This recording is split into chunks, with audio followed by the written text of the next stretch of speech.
such. I should be able to get some cheaper spices this time.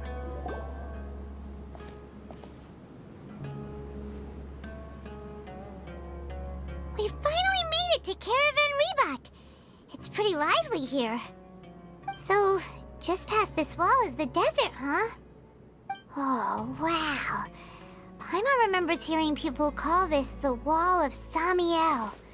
It's made to block sandstorms from the outside. Oh, if it's this tall, it's gotta be the divine work of Greater Lord Rukkhadevata, right? Enough gawking. Come on, follow me. Huh? Over here.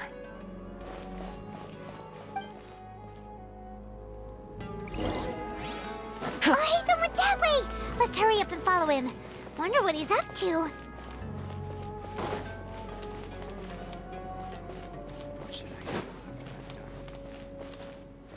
Travelers and visitors, don't miss out!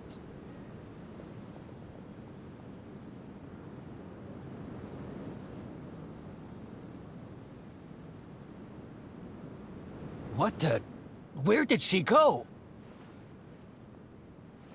How did we lose them? They were just here a second ago.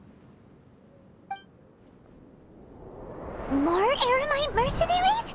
Who are they working for this time? Anyway, Traveler, it seems like we were being followed again. You were too careless.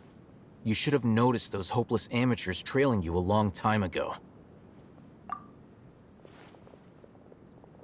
There's no need to thank me.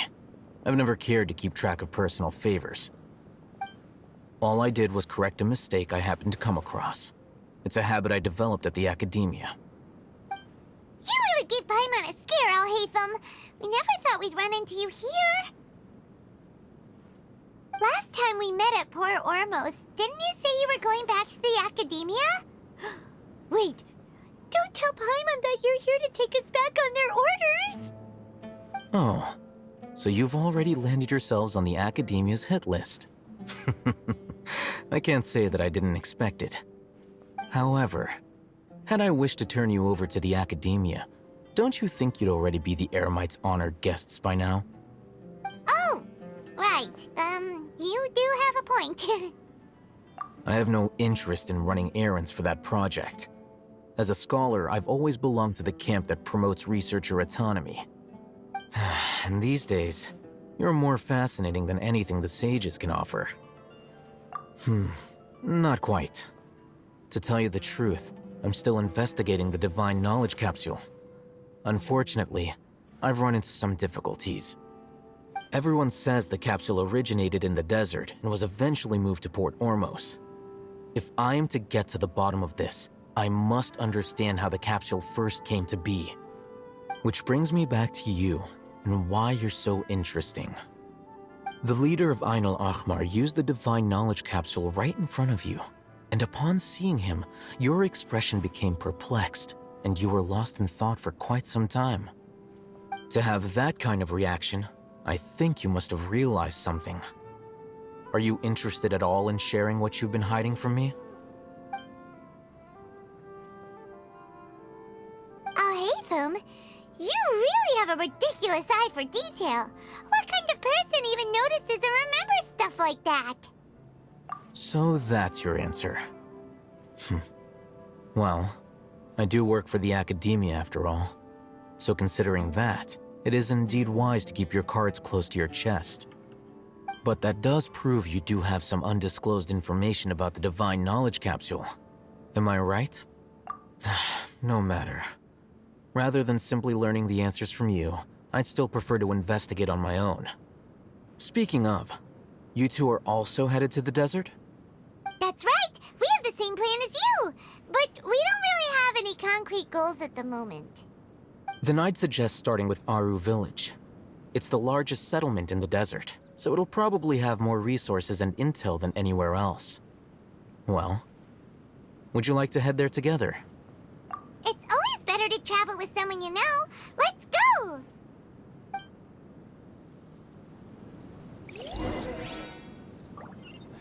I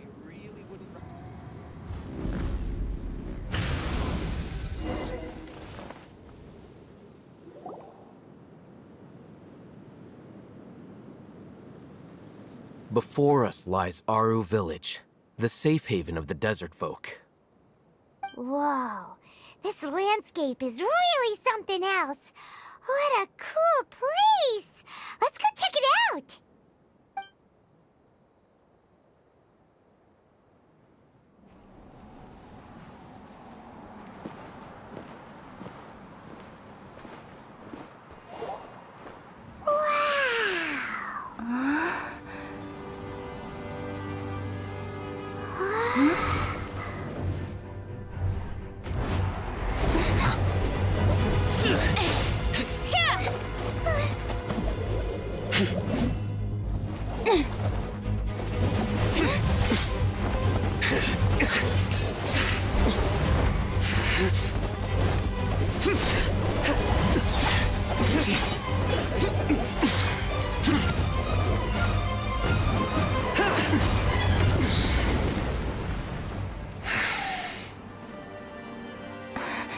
Sino.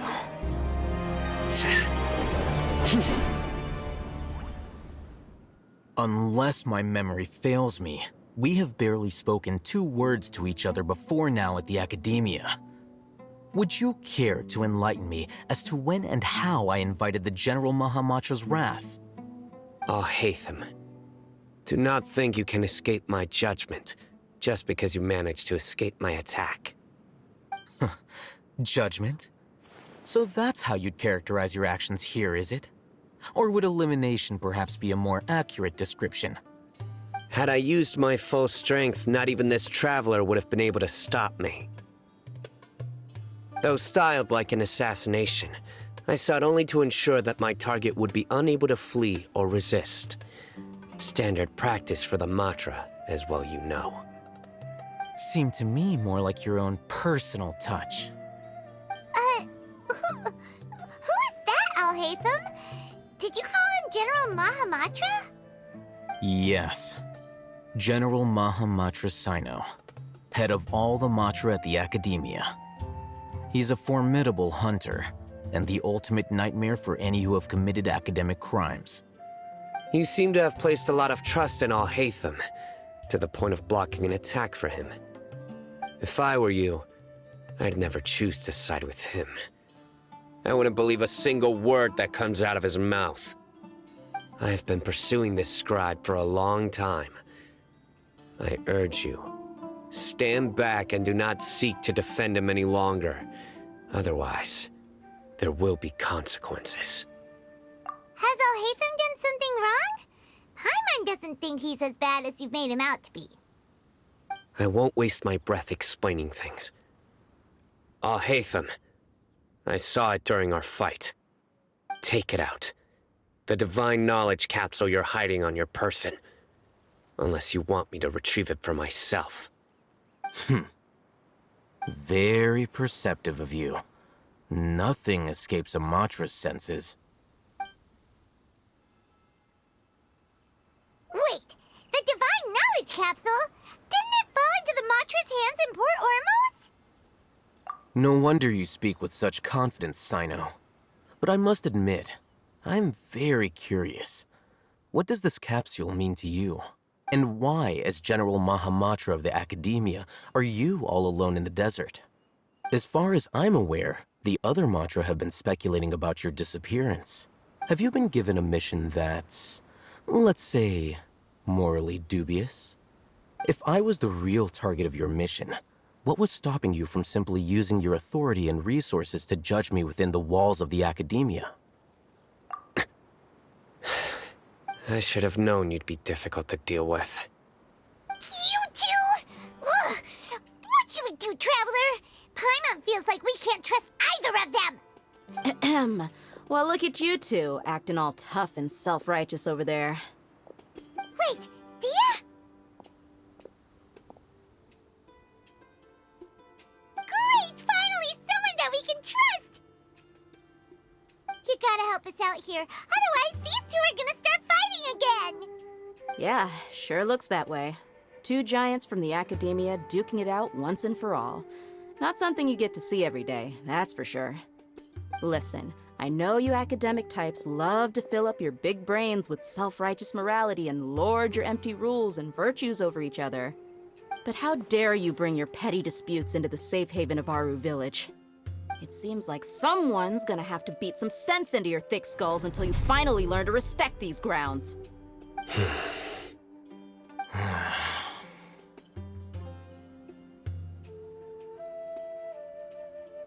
Hey, did either of you hear a word I just said? Whoa, what's going on? The wind's so strong! Is this a sandstorm? Paimon's gonna get blown away! Another sandstorm? What's up with these recently? Hey! All of you, over here, quickly! We have to take cover! Someone's calling for us! Oh, this wind is too strong! Let's get over there! That sounded like Candace. Come on, you two. Jeez, are all of you academia folks such hard work? Move it!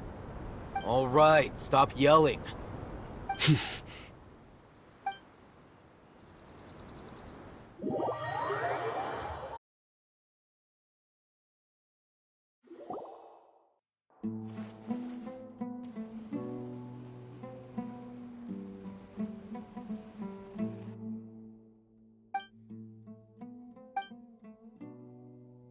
Well, this is pretty awkward. Hey, wanna play sardines with 3 people who wanna tear each other limb from limb? Sure, why not? Sounds fun. The air is so thick and heavy.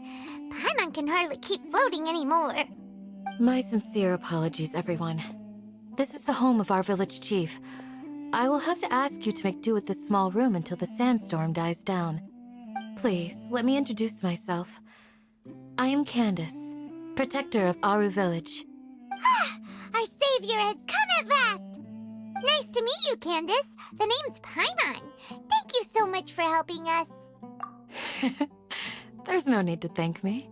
It's only right to help each other when the weather gets rough. Wow, she's so gentle and caring, like a nice older sister. Unlike those guys over there. All right. Now that we're all better acquainted, we should return to the topic at hand. As a guardian charged with the responsibility to protect my fellow villagers from harm, I was observing your conflict from afar, even before the sandstorm started. And now that you have set foot within Aaru Village itself, it is all the more my responsibility to make absolutely sure that you pose no threat whatsoever to us. So please, have an honest and sincere conversation with one another, and put your hostile feelings to rest. If anyone dares to start anything again while they are under this roof, I will not hesitate to send them out for some quality time with the creatures of the sandstorm. Oh, on second thought, Paimon may have misjudged Candace's character. And that goes for you too, Miss Dia. Do I make myself clear? All right, we got it, Candace. That's what I like to hear. So, which of you will begin? I was supposed to be a mediator, but I might have gotten a little too involved just now. Anyway, one of those two should probably start talking.